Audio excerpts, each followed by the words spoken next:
काल हूं। त्रेता युग की जिस घटना का मैं वर्णन कर रहा हूं वो अपने आप में इतनी विचित्र थी कि जिसकी मैं कल्पना भी नहीं कर सकता था। एक और सिंहासन पर बैठने के लिए विधि विधान की सभी औपचारिकताएं पूरी की जा रही थीं, तो दूसरी ओर केकई के कक्ष में एक अलग ही खेल चल रहा था। एक ऐसा खेल जिसके अंत की कल्पना करते ही हृदय कांप उठे। महाराज दशरथ अभी तक यज्ञ मंडप में नहीं पहुंच पाए। उनका कहीं कोई पता नहीं चल रहा था। मंत्रीवर सुमंत, आज्ञा करें गुरुदेव। मुझे तो बड़ी चिंता हो रही है, क्योंकि न तो अभी तक महाराज यज्ञ मंडप में आए हैं और न ही उनकी कोई सूचना है कि वो कहाँ हैं और कब तक आएंगे। मेरी भी चिंता यही है गुरुदेव। आज तक ऐसा कभी नहीं हुआ। हाँ सुमंत, आज तक ऐसा कभी नहीं हुआ कि महाराज किसी भी अवसर पर देर से आए हों। और ये तो सारी अयोध्या का सबसे बड़ा उत्सव है। उन्हें श्री राम को स्वयं अपने हाथों से सिंहासन पर आसीन करना है, फिर इतना विलंब। क्या कारण हो सकता है इस विलंब का? गुरु, स्वयं राम भी महाराज को लाने के लिए गए हैं, पर वो भी अभी तक लौटे नहीं। मुझे आशंका है कि कहीं उनका स्वास्थ्य, पर यह तो पता चलना ही चाहिए कि वो है कहां। मंत्रीवर सुमंत, अब और कोई उपाय नहीं है। आप तो राजमहल के कोने कोने से परिचित हैं। अब आप कृपा करके जाएं और महाराज को बिना किसी विलंब के लेकर आएं। जैसी आपकी आज्ञा गुरुदेव।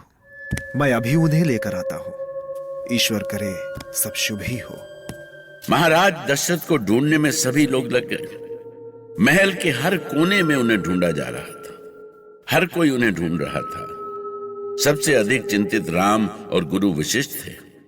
राम को महाराज दशरथ के स्वास्थ्य की चिंता थी कि अचानक पिताजी को क्या हो गया, वो किसी से मिल क्यों नहीं रहे हैं। इसी चिंता में वो उन्हें ढूंढते हुए महल के एक ओर बने शिवालय के पास पहुंचे। आशुतोष तुम अवधर दानी, आरती हरहूं दीन तन जानी।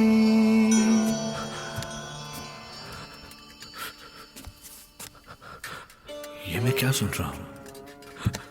शिवालय में लगता है कोई सिसक रहा है। ये कौन हो सकता है? पिताश्री, आप यहां और इस अवस्था में? क्या हुआ पिताश्री? क्या हुआ है आपको? आप ठीक तो है ना? राम, मेरे बच्चे। ये क्या पिताश्री, आप तो रो रहे हैं। ऐसी कौन सी पीड़ा है आपको? किसने पहुंचाई है आपको पीड़ा? बताइए पिताश्री, बताइए। बेटे राम, मैं तुम्हारा अपराधी हूं। मैंने तुम्हारे साथ विश्वासघात किया है। नहीं पिताश्री, मुझे क्षमा कर दो बेटे। नहीं, मुझे क्षमा कर दो। नहीं, आप ये कैसी बातें कर रहे हैं पिताश्री? आपका स्वास्थ्य देखकर मुझे लग रहा है कि छोटी मां सच ही कह रही थी कि आप इस स्थिति में नहीं हैं कि आप किसी से बात भी कर सकें। ये क्या हो गया आपको पिताश्री? जब शरीर से प्राण निकलने का समय आता है तो स्वास्थ्य भी अपने वश में नहीं रहता है। नहीं नहीं पिताश्री, ईश्वर के लिए ऐसा मत कहिए, मत कहिए ऐसा।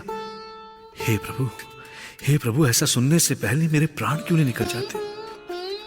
ऐसा मत कहिए पिताश्री, ऐसा मत कहिए। ये क्या कह दिया पिता ने?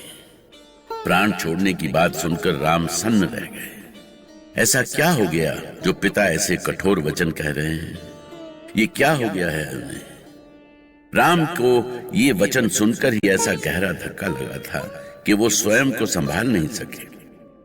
वो उनके ऐसा कहने का कारण जानना चाहते थे, पर क्या दशरथ कभी कह सकेंगे कि किसने उन्हें इस स्थिति में पहुंचाया है, इस स्थिति में जो मृत्यु से भी अधिक पीड़ादायक है? पिताश्री, ऐसी अशुभ बातें ना कीजिए। मैं अभी राज वैद्य को बुलवाता हूं, वो अभी आ जाएंगे। अरे कोई है? आदेश करें कुमार। जाओ, जाके राज वैद्य को बुलवाओ, जल्दी करो। आप चिंता मत कीजिए पिताश्री, आप ठीक हो जाएंगे, ठीक हो जाएंगे आप। नहीं पुत्र, नहीं। अब इस संसार का कोई भी वैद्य मेरा उपचार नहीं कर सकता। मेरा अंतिम समय आ गया है राम। नहीं नहीं पिताश्री। आओ, मेरे गले लग जाओ। आओ राम। पिताश्री, पिताश्री, मैंने आज तक आपके मुंह से ऐसी बातें नहीं सुनी। सारी अयोध्या में सब कहते हैं कि आप जरा और मृत्यु से परे हैं। आप अयोध्या का वो सूर्य हैं जो कभी अस्त नहीं होता, और स्वयं आप ऐसी बातें कर रहे हैं। आप महल में चलिए पिताश्री, अभी राजवैद्य पहुंचते होंगे। अरे अरे, कोई है? कोई सुनता क्यों नहीं? युवराज की जय हो। मेरे लिए क्या आदेश है? राजवैद्य क्यों नहीं आए अभी तक? शीघ्र जाओ और मंत्रीवर सुमंत से कहो कि वो राजवैद्य को बुलवाएं। जैसी आज्ञा कुमार। नहीं राम, नहीं। अब वैद्य को बुलाने का कोई अर्थ नहीं, क्योंकि मेरा अंत निकट है। केवल दुख इस बात का है कि मैं अपने जीते जी तुम्हें अयोध्या के सिंहासन पर नहीं बिठा सका। पिताश्री, पिताश्री, मुझे अयोध्या का शासक नहीं बनना है। नहीं चाहिए मुझे राज सिंहासन। मैं तो चाहूंगा कि आप चिरकाल तक अयोध्या के सिंहासन पर बैठिए। आप ही राज्य कीजिए अयोध्या पर सदा सदा के लिए, और मैं आपके पावन चरणों में। तो मेरी एक बात मान लो पुत्र, यदि इस क्षण के बाद मैं कोई भी आदेश दूं तो मेरे आदेश को ठुकरा देना। पिताश्री, ये कैसी बातें कर रहे हैं? क्या कह रहे हैं आप? भला मैं आपकी आज्ञा कैसे टाल सकता हूं पिताश्री? ये असंभव है, असंभव है ये। भले ही सूरज पश्चिम से निकलकर पूरब में डूबने लगे, पर राम आपकी आज्ञा नहीं टाल सकता। तो फिर मेरे लिए चिर विश्राम की तैयारी करो पुत्र, चिर विश्राम की। मेरे लिए अब राजमहल में आसन पर नहीं, बल्कि चिता पर जाने का समय आ गया है। पिताश्री। महाराज, ये क्या हो गया है आपको? देखिए महाराज, देखिए, मैं राजवैद्य को लेकर आया हूं। ये आपको शीघ्र ठीक कर देंगे। वैद्य जी, देखिए ना पिताश्री कैसी बातें कर रहे हैं। मेरा मन बहुत घबरा रहा है वैद्य जी, जल्दी कुछ कीजिए। महाराज, महाराज, आंखें खोलिए महाराज। देखिए, मंत्रीवर सुमंत के साथ अन्य मंत्री भी आए हुए हैं। हाँ महाराज, आप एक बार आंखें खोलकर देखिए तो सही। हाँ महाराज, अब मैं आ गया हूं। मुझ पर विश्वास रखें, मैं आपको कुछ नहीं होने दूंगा महाराज। राजवैद्य, आप मेरे शरीर के कष्ट की चिकित्सा कर सकते हैं, पर मन की पीड़ा की चिकित्सा कैसे कर सकते हैं? आप कहना क्या चाहते हैं महाराज? मन की पीड़ा? कैसी पीड़ा है आपको? कौन सी पीड़ा है? हाँ महाराज, बताइए, बताइए कैसी पीड़ा है आपको? कौन सी पीड़ा है महाराज? हाँ महाराज, आप बता क्यों नहीं देते अपने मन की पीड़ा को? क्यों घुट घुट कर अपनी पीड़ा को बढ़ाते जा रहे हैं? यहाँ सब आपकी पीड़ा का कारण जानना चाहते हैं। आप बता देंगे तो मन का बोझ कम हो जाएगा। बताइए महाराज, अब तोड़ दीजिए चुप्पी। कब तक इस तरह स्वयं को जलाते रहेंगे?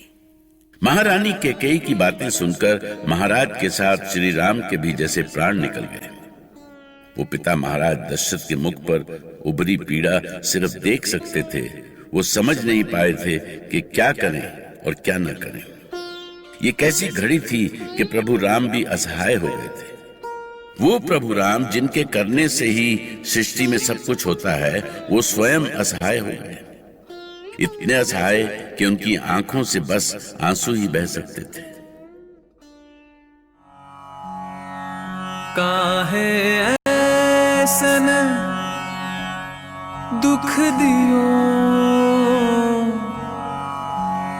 काहे बचायो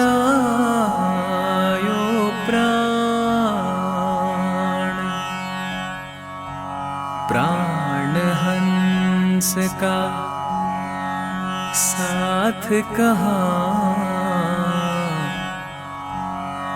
प्राण हंस का साथ कहाँ, जब साथ न रही ये राम। राम